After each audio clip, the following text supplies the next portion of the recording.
समझती हूँ भाजपा जो सरकार में आई है वो लोगों के हितों के लिए आई है और उनको इस बात पर विचार करना चाहिए कि महिलाएं सुरक्षित प्रदेश में कैसे रहें। राम नाम और चुनावी चरित्र केवल भाषण न देते हैं भाई, अरे भाषण के अलावा और कुछ किए हैं।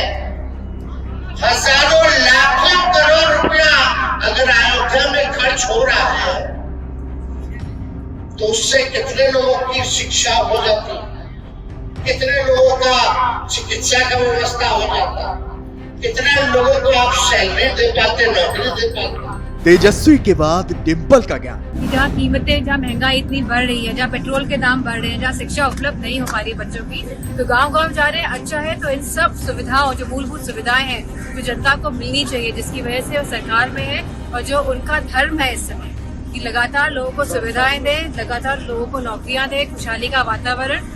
यूपी में सियासी सुंदरकांड। देखिए, ये इंडी गठबंधन भ्रष्टाचार के दलदल में डूबे हुए दलों और नेताओं का ठगबंधन है और इस ठगबंधन में अभी एक लड़ाई चल रही। पहले तो ये गठबंधन में कौन कौन दल रहेगा, कौन निकल करके बाहर चला जाएगा, अभी इसका ठिकाना नहीं है। फिर संयोजक बनने को लेकर के जैसे फूफा नाराज हों वैसे कोई मुंह फुला करके चला जाता, कोई कहीं चला जाता है। रामलला के आगमन के लिए रामनगरी सज धज कर तैयार है। मानो राम धाम के कण कण की नवनिर्मित राम मंदिर में श्री राम के दिव्य स्वरूप के दीदार के लिए बेकरारी हर गुजरते लम्हे के साथ बढ़ती सी जा रही है। ऐसे में रामलला की प्राण प्रतिष्ठा के दिव्य आयोजन के लिए लखनऊ से दिल्ली तक हलचल है। हर ओर हर दिशा में राम नाम का नारा गूंज रहा है। लेकिन इस बीच लोकसभा चुनाव से ठीक पहले राजनीति भी अपनी दिशा तलाशती हुई दिख रही है। दरअसल राममय अयोध्या धाम के साथ साथ प्रदेश में जगह जगह रामचरितमानस और सुंदरकांड कराए जाने की तैयारी लगातार जारी है, जिसको लेकर राम भक्तों का उल्लास अलौकिक स्तर तक जा पहुंचा है।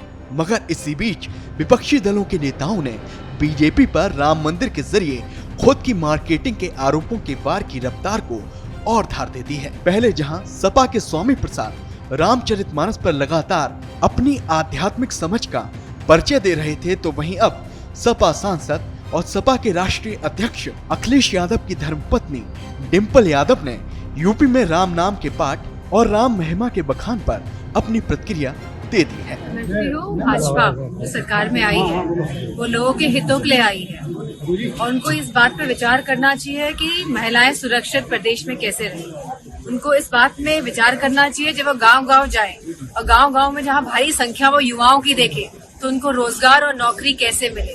जब वो देखेंगे किसानों की बदहाली तो उनको उस बात में विचार करना चाहिए। डिंपल यादव ने बीजेपी को जनता के हित के सहारे घेरने की कोशिश की है और याद दिलाया है कि आखिर बीजेपी को करना क्या चाहिए। जब वो देखेंगे किसानों की बदहाली तो उनको उस बात में विचार करना चाहिए कि जो आवारा पशुओं का जो सवाल है, जहाँ खुद आदरणीय प्रधानमंत्री जी ने कहा था कि हम इसका निवारण करेंगे, तो उस बात में कोई हल निकला है कि नहीं निकला है कि जहाँ कीमतें, जहाँ महंगाई इतनी बढ़ रही है, जहाँ पेट्रोल के दाम बढ़ रहे हैं, जहाँ शिक्षा उपलब्ध नहीं हो पा रही बच्चों की, तो गांव-गांव जा रहे हैं। अच्छा है, तो इन सब सुविधाओं, जो मूलभूत सुविधाएं हैं, जो जनता को मिलनी चाहिए, जिसकी वजह से वो सरकार में है और जो उनका धर्म है इस समय कि लगातार लोगों को सुविधाएं दे, लगातार लोगों को नौकरियां दे, खुशहाली का वातावरण और एक खुशहाली का वातावरण प्रदेश में जो होना चाहिए, तो उस बारे में मुझे लगता है कि वो पुनर्विचार करेंगे और सही मायने में वह देश को प्रगतिशील रास्ते में लेके चलने का काम करेंगे।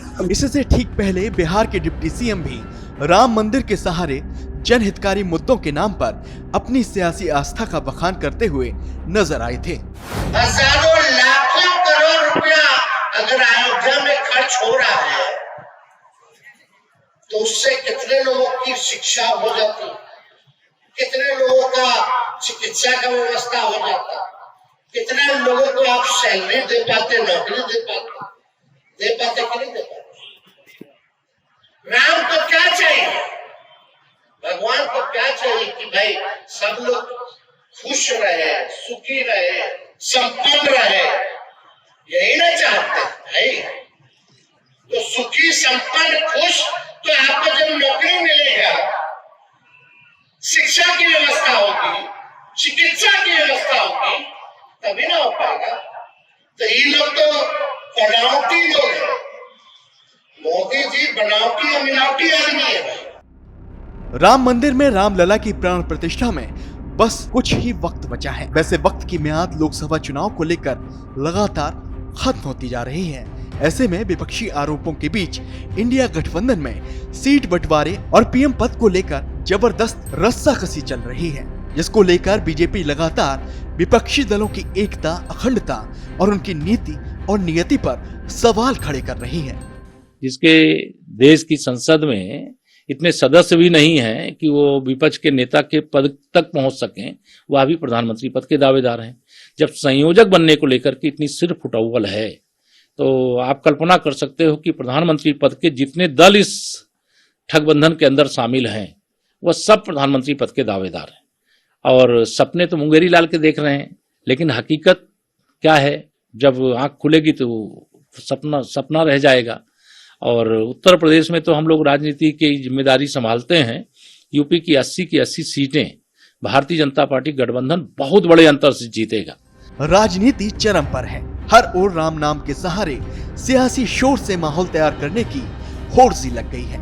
लेकिन इस सब के दरमियान राम भक्त उस अद्भुत क्षण के इंतजार में हैं जब श्री राम नवनिर्मित राम मंदिर में विराजमान होंगे और राम भक्तों को दिव्य दर्शन देंगे। ब्यूरो रिपोर्ट, श्रेष्ठ यूपी।